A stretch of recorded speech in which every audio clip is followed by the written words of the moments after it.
Wanna play? Wanna play? Wanna play? Wanna play? Wanna play? Wanna play?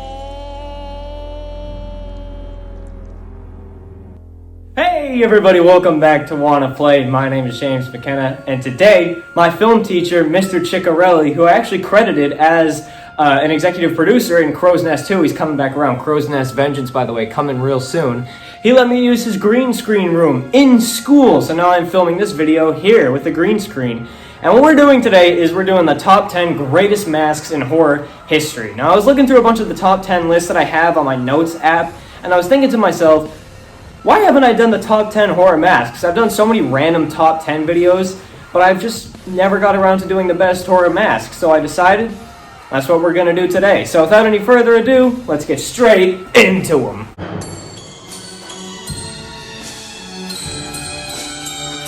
So coming in at number 10, it might not be the best looking mask, which is why it's down here at number 10, but my god if it's not iconic and if it doesn't make for one of the most iconic scenes in horror history. And that's going to be the mask from 1925's Phantom of the Opera. The first ever true adaptation of Phantom of the Opera, starring Lon Chaney. I mean, yes, this mask, as I said, it's not the best. It is actually kind of goofy when you look at it. It's got an awkward smile kind of going on. But it's just because of that iconic scene, probably the scariest scene that horror fans had ever seen up to that point. I guess not including Nosferatu. But one of the scariest horror scenes of that time is when he gets unmasked. The iconic bit, he gets unmasked and he just has his face all burned and he just screams. It's just so iconic. This mask is awesome. It's one of the best, and it just makes for such an iconic film. And for me, it comes in at number 10. Coming in at number 9 is going to be the Phantom from The Town That Dreaded Sundown. This mask is so iconic. Many people don't know this is a fact, but it actually inspired the mask, and the whole look of the Phantom in this film inspired Jason's look in Friday the 13th Part 2.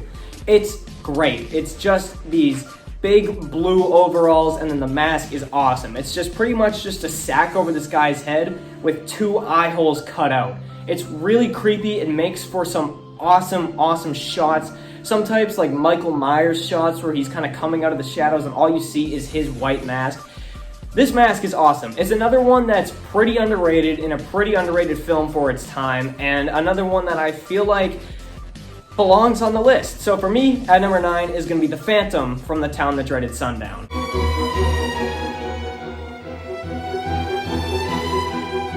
At number 8 is going to be Harry Warden in My Bloody Valentine. This mask is another one that's just awesome because of just the movie itself. The movie takes place in a small mining town in Nova Scotia, the best Canadian province, by the way. And yeah, he's just one of the miners. All of these people here, their main job is pretty much just coal mining, and one of them just so happens to be the killer, and his mask is iconic. It's the gas mask. It's awesome. It's just this black gas mask, one of the creepiest masks that you can go with, which is pretty much why we chose it in our Crow's Nest movies, because it's just a creepy mask, and just to have this mask in this town is awesome. It creates for some really suspenseful moments in the movie, and yeah, it's just an awesome mask. It's one that, again, belongs on the list. It's one that would probably be on most people's list because it's just that good, and for me it comes in at number 8.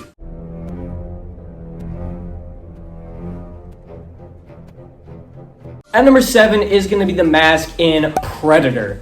Predator's look in the mask is probably more iconic than even his look without the mask.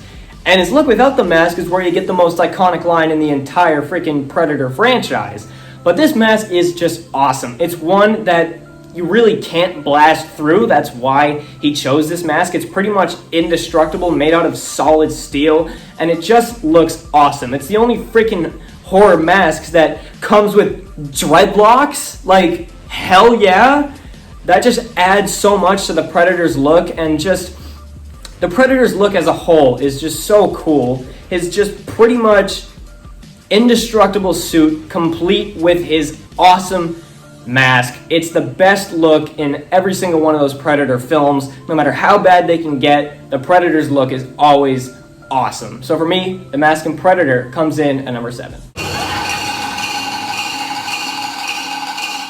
Number 6 is going to be the mask in the 1960 French movie that's Eyes Without a Face. I mean, the mask is so good that it's the title of the movie. It's Eyes Without a Face. That's all it is. It's just a blank face. Even more blank than the Michael Myers mask, because like it barely even has a nose or a mouth. It's just two eyes over Christiane in the film, and just the way that it's made and the way that they show us how it's made is so far ahead of its time. Like, they put needles into people's faces and like rip them off, and there's your mask. It's awesome, it's creepy, it's gory, especially for the time it was made. And yeah, as I said, it's so good that the movie Eyes Without a Face is literally named after it. So for me, Christiane's mask comes in at number 6. At number 5 is going to be Ghostface in Scream. This mask, although it might not be the best mask, it is iconic. It's the mask that brought horror back, because in the 80s, we all know horror was huge. You got so many classics. You got Friday the 13th and Nightmare on Elm Street running wild, but in the early to mid 90s, there was really nothing going on, and the Scream mask in Scream came in and just revitalized everything. The mask, even though, as I said, it isn't the best looking design, it is pretty cheap, although that is what they were going for. They were going for just a basic mask that you could find at the local Halloween store. It's just so iconic. I love how it looks, just the black eyes and the really, really long mouth, inspired by the painting by Vince Van Gogh, I believe it was. You can't go wrong with having the Scream mask on the list. It is awesome. It revitalized the horror genre. So for me, it comes in at number 5. At number 4 is going to be Hannibal Lecter. Although Hannibal is barely even in the movie, he's only in 20 minutes of screen time in The Silence of the Lambs. And his mask look isn't even less. Like, he's really only in his mask for pretty much just one scene. But that one scene is so iconic, and the mask is so memorable because the way Anthony Hopkins wears it. He's terrifying in this mask. It's just pretty much this half mask. I'm sure the picture is up right now. It's just the way that he looks in it. It's not even the mask itself. It's just the way that Anthony Hopkins and Hannibal Lecter just look. Just his eyes and his presence make this mask stand out. This mask is on all of the horror posters that you see. And as I said, even though it is on all the horror posters and all the horror images with all these big collages with the other guys and the other masks, and it's only in like 5 minutes of screen time in the entire film. It's an awesome mask, and just because of that, it's got to come in at number 4.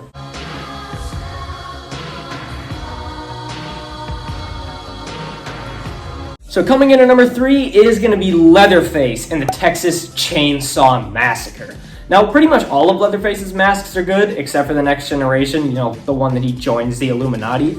But the one that I've gone for is the mask in the original, because it's just so nasty, and you can tell in this film that Leatherface himself, this big old dude with serious mental issues, yeah, he scraped somebody's face off of their skull and just made it into a mask and wore it.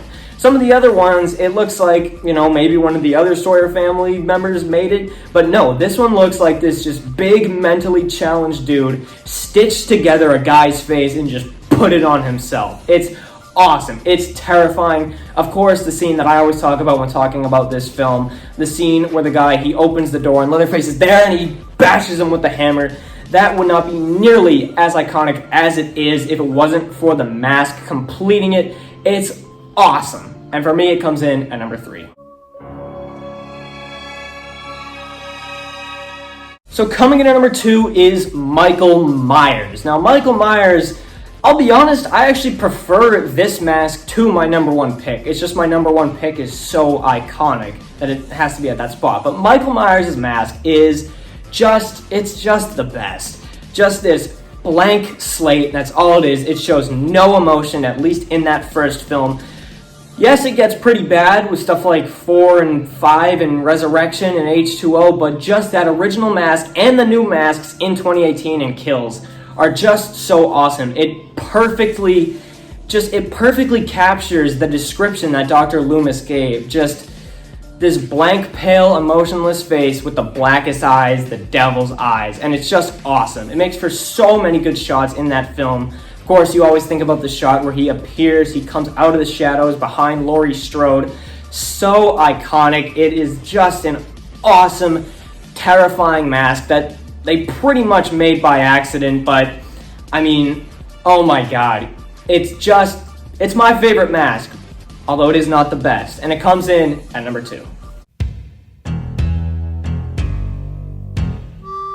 But coming in at number 1, I mean, you all knew what it was. It's the hockey mask, Jason Voorhees' mask. Now, I ranked the Jason looks the other day, actually, and I'll be honest, that was pretty difficult because there really isn't a movie where Jason's mask looks bad. Of course, he gets it in Part 3, and in Part 3 is the most standard one of all. It's just a hockey mask. But as the series progresses, it just gets better and better and better. It gets awesome. Part 6, his big look, and it's just completely black eyes. Of course, Part 9, where the mask is just like really just seeped into his face. Even though Part 9, it's not the best movie, it does have one of the best masks. The Freddy vs. Jason mask is awesome. Even the Uber Jason mask from Jason X is awesome. I don't really have to describe it all that much because you watching this video, I mean, you've seen the freaking Jason mask. It's the most iconic mask in horror movie history.